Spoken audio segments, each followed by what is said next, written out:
কোয়েল পাখির বয়স ৪৫ দিনের বেশি বা ৪৫ দিন হয়ে গেছে, তারপরেও কেন ডিম দিচ্ছে না?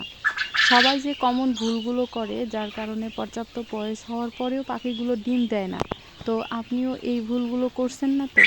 তো আজকের এই ভিডিওতে এই সম্পূর্ণ বিষয় নিয়ে আলোচনা করব ইনশাআল্লাহ। আসসালামু আলাইকুম, আপনারা দেখছেন তাহাগ্রাম এগ্রি ইউটিউব চ্যানেল। তো বন্ধুরা, অনেক অনেক শুভেচ্ছা এবং অভিনন্দন জানিয়ে শুরু করছি আজকের এই ভিডিওটি। আশা করছি সবাই ভালো আছেন এবং সুস্থ আছেন। তো পুরো ভিডিওটি দেখার আগে ছোট্ট একটু অনুরোধ করব, আপনি যদি আমার চ্যানেলে নতুন হয়ে থাকেন তাহলে প্লিজ চ্যানেলটি সাবস্ক্রাইব করে বেল আইকন প্রেস করবেন এবং অবশ্যই কমেন্টের মাধ্যমে জানাবেন। পাখি ৪৫ দিনে ডিম না দেওয়ার প্রথমত যে কারণটা, সেটা হচ্ছে পর্যাপ্ত পরিমাণে খাবার প্রদান করা, বা আপনি যদি ভালো মানের বা ভালো কোম্পানির খাবার না খাওয়ান এবং সেটা তার হচ্ছে বডি ওয়েট হিসেবে যতটুকু পরিমাণে খাবার দেওয়া দরকার তার থেকে যদি পরিমাণে কম খাবার দেন, তাহলে কিন্তু পাখিটা ডিম দিতে দেরি করবে। অর্থাৎ একটা পাখি ডিম দেওয়ার জন্য যেটুকু ক্যালোরি দরকার তার থেকে যদি আপনি খাবার কম দেন, তাহলে কিন্তু ওই ক্যালোরিটা পূরণ হতে অনেক দেরি হবে এবং যার কারণে পাখিটা ডিম দিতে অনেক দেরি হয়ে যায়। পাখিকে যদি পর্যাপ্ত পরিমাণে খাবার না দেন এবং ভালো মানের খাবার না দেন, তাহলে কিন্তু ৪৫ দিনে তো দূরের কথা, 2 মাস বয়স হয়ে যাবে, তারপরেও কিন্তু পাখি ডিম দেবে না। তো একজন খামারি হিসেবে আপনাদেরকে সাজেস্ট করব, যারা নতুন এবং যারা অলরেডি খামার করতেছেন তারা তো অবশ্যই হয়তো এই বিষয়টা জানেন। তো যারা জানেন না, তারা হচ্ছে যারা জিরো বাচ্চা দিয়ে শুরু করে, অর্থাৎ ছোট পাখি দিয়ে যদি শুরু করেন, তো অনেকেই কিন্তু কনফিউজড হয়ে যায় যে কোন খাবারটা খাওয়ালে পাখিটার হচ্ছে গ্রোথ হবে, তাড়াতাড়ি বড় হবে এবং হচ্ছে তাড়াতাড়ি ডিম দিবে। তো আপনাদের হচ্ছে পাখি যদি জিরো হয় বা কম বয়সে হয়, তাহলে আপনারা সোনালি স্টার্টার ফিড অথবা ব্রয়লার স্টার্টার ফিড খাওয়াবেন। পাখিটা হচ্ছে যতদিন না পর্যন্ত 70% ডিমে আসবে, ততদিন পর্যন্ত আপনাদেরকে সোনালি স্টার্টার ফিড কিন্তু খাওয়াতে হবে। আমি যেটা করি সেটা হচ্ছে শুধু সোনালি স্টার্টার ফিড জিরো থেকে শুরু করে একদম হচ্ছে যখন 70% ডিমে আসে ততদিন পর্যন্ত কিন্তু খাওয়াই।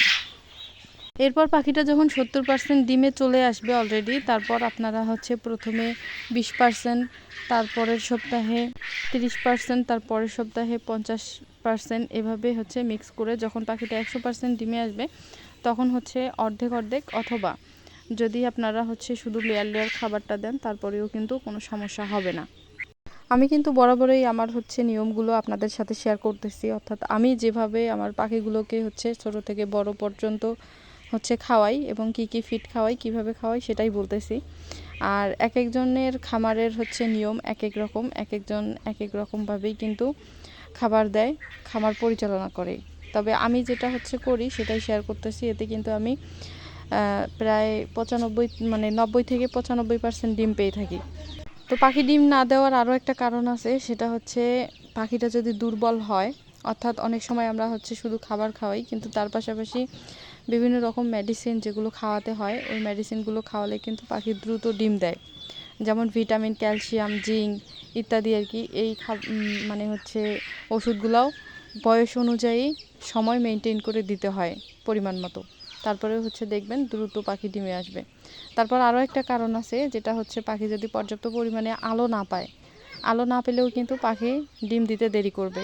কোয়েল পাখির ক্ষেত্রে আলোর প্রয়োজনীয়তা ভীষণ গুরুত্বপূর্ণ। এই বিষয়টা আপনারা হচ্ছে একদম সিম্পলভাবে নেবেন না, একটু ভাবনা চিন্তা করে হচ্ছে পাখিগুলো রাখার চেষ্টা করবেন। পর্যাপ্ত পরিমাণে আলো যদি না পায়, অর্থাৎ পরিবেশ যদি ভালো না থাকে, তাহলে কিন্তু পাখি সময় মতো ডিম দেবে না।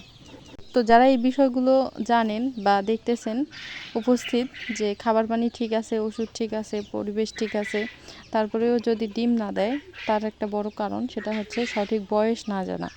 আপনি যেখান থেকে পাখিটা নিয়েছেন তারা যদি হচ্ছে আপনাদের কাছে মানে বলে যে পাখিটার বয়স এতদিন, এবং হচ্ছে আপনি খামারে নিয়ে যাওয়ার পর যদি দেখেন যে সময় অনুযায়ী হচ্ছে বয়স হয়ে যায়, তারপরেও ডিম দেয় না, তবে আপনি বুঝবেন যে আপনি সেখান থেকে প্রতারিত হয়েছেন। অর্থাৎ সঠিক বয়স না জানলে, অর্থাৎ পাখিটার বয়স যদি সঠিক না হয়, তাহলে কিন্তু কখনোই পাখিটা ডিম দেবে না।